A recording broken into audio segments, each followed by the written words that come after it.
I'm Walter B. Mack. I am a resident of the Independent Living Facility at Kimball Farms. I have been for 45 years a partial paraplegic, and I am a patient of hospice care. And the reason I am a patient of hospice care is because I have stage 4 lung cancer. 67 years ago on this very day, Right. we met in Penn Station, New York. Well, it wasn't just a bumping into one another kind of meeting, Or a was it? pickup. No, it wasn't a pickup. I met Ruth 67 years ago today. I mean, as I'm sitting here saying this, it is 67 years ago today that we met. That was the night you took me to that French restaurant, and filet mignon was $1. Yes, We saved them. We still have the menu. we still have that menu, Yep, right? still have the menu.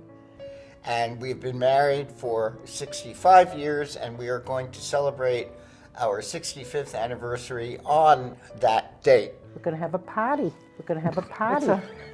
It's a Potty? A potty? party.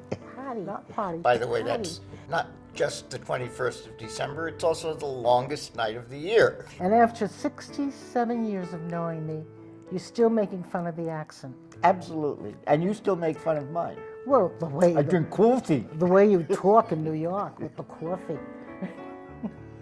The deciding factor for me was my wife, Ruth, whose reaction to the presentation of hospice care was so positive that I knew that it was important for me to go on, partly for myself, but certainly for my family as well. I had been feeling that we're alone in the world now, and what'll I do when he's gone? Da, da, da, da, da. And as she talked, I began to realize that I wouldn't have to be alone. It's on his bucket list that we must have a party, Right. right? And, well, it's not just a party. We're going to renew our vows, if you recall. We did it at 45, remember? Yes, and 45 years, we renewed our vows. Now 65. We're going to have to do it again at 85? Absolutely. Okay. Every 20 years? Every 20 years, right. It's been made eminently clear to me that people who wait to enter hospice care until they're very, very near the end of their lives are making a serious mistake, and they're not taking advantage of the quality of life that can be afforded by the hospice care itself. He was reluctant, and he felt this isn't it, and we're not ready. And I looked over at my daughter, and she looked at me, and we both, sort of gave an understanding that I'm ready. I was ready. The big thing that made me come on was watching Ruth, watching the fact that she was beginning to feel very comfortable with what hospice care could provide for us, not just for me, for us. Well, it's a very comforting feeling. It's because our kids, none of them live that close. The closest is in Bennington. So they're not that close. And although we have wonderful friends here, it was still in this together alone. And the fact that if he's in trouble and I don't have to get hysterical, I can just call.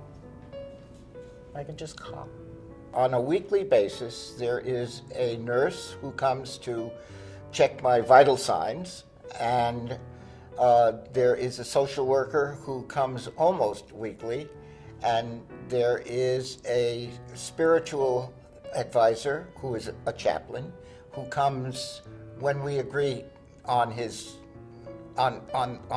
coming. I needed someone else for support.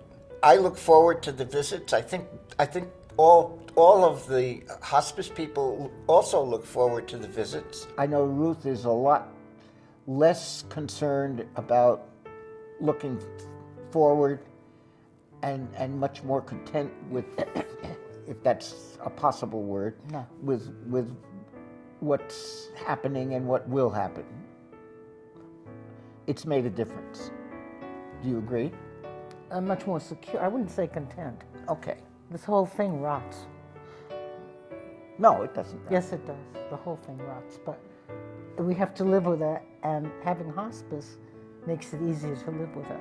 Right. I consider all three of the people who come regularly members of my family. It looks like somebody cares, besides family. It looks like they're checking him all the time, checking his progress. It looks like we're not alone. I enjoy every time one of them or all of them or any of them come to see us, because we have interesting conversations.